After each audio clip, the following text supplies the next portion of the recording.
I never thought my life would take such a turn. I was just a normal girl named Janet, living a quiet life in a small town. I went to work, came home, and sometimes watched the stars from my little balcony.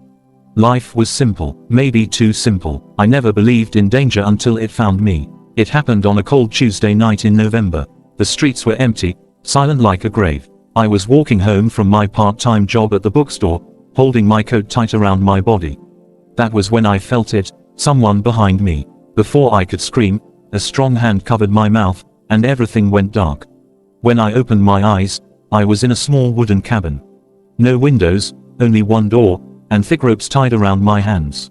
My heart pounded like a drum. I wanted to cry, to shout, to pray. That's when I saw him, Joe, my kidnapper. He was tall, with a face that looked tired, worn by pain.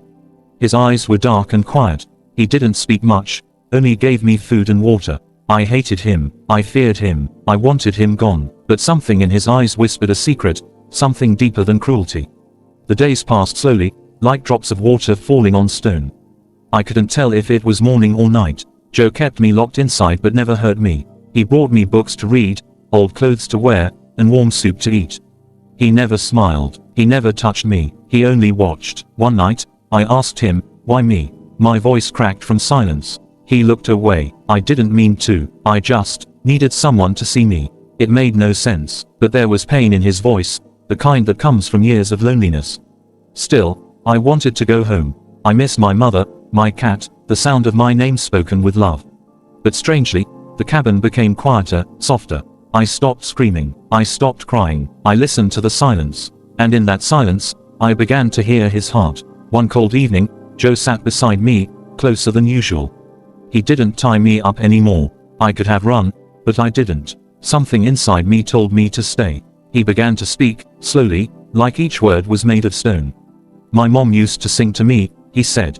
Before the fire, before everything burned. I was 10. She died screaming. I didn't know what to say. My heart ached for the boy he used to be. I saw a man trying to hide his broken pieces behind silence and shadows.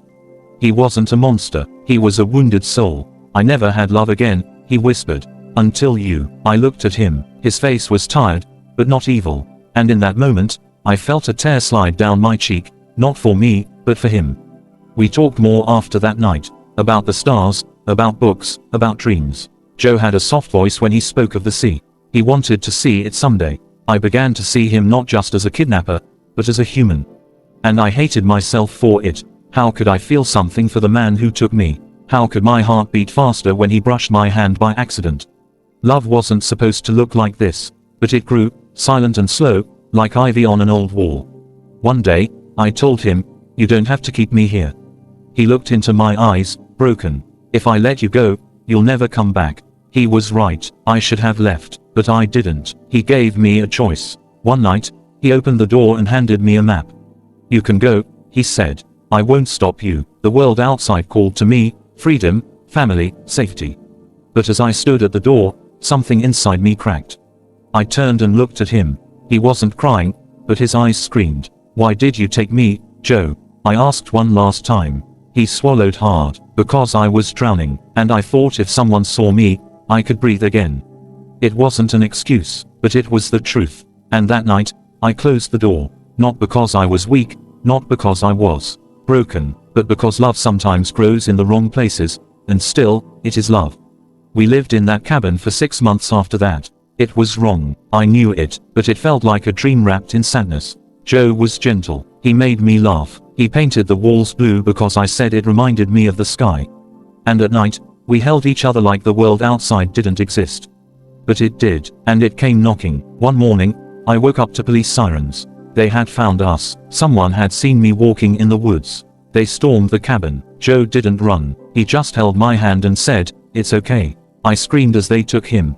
I begged them not to hurt him. I told them he didn't harm me. But the law doesn't care about feelings. Joe was taken. I was free, but I didn't feel free. Joe went to prison. I went home. My mother cried when she saw me. Everyone called me brave, but I didn't feel brave. I felt hollow. They sent me to therapy. I tried to speak, but no one understood. I didn't blame them. How could I explain that I loved the man who stole me?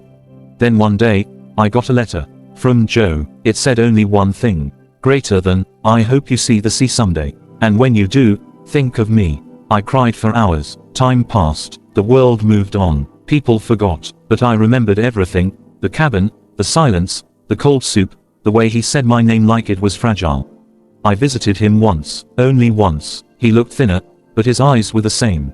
We didn't speak. We just held hands through the glass. That was enough. Love isn't always fireworks. Sometimes, it's quiet, painful, full of guilt and beauty. Joe taught me that, in the most terrible way, he gave me a kind of love that still lives in me.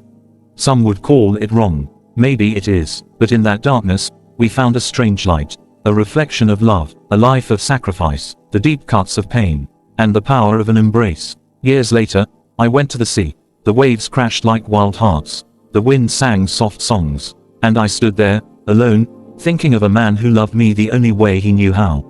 I whispered his name into the wind, and for a moment, I swore I heard the sea whisper back. Joe.